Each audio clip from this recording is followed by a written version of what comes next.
Aceh Timur, hendak mengisi BBM. Mobil berwarna hitam mendadak melaju kencang saat memasuki area SPBU Peureulag, Kabupaten Aceh Timur hingga menabrak warga yang ingin mengisi bensin di SPBU tersebut.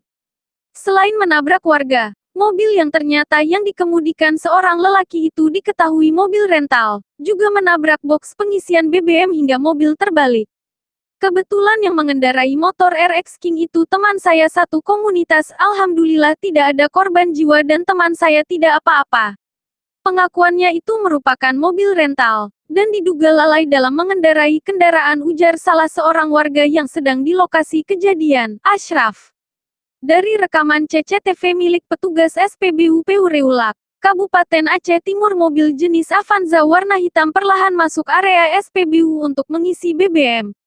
Selanjutnya mengantri seperti biasa, namun saat mendekati boks pengisian BBM tiba-tiba mobil melaju kencang hingga tidak bisa dikendalikan dan menabrak apa yang ada di depannya.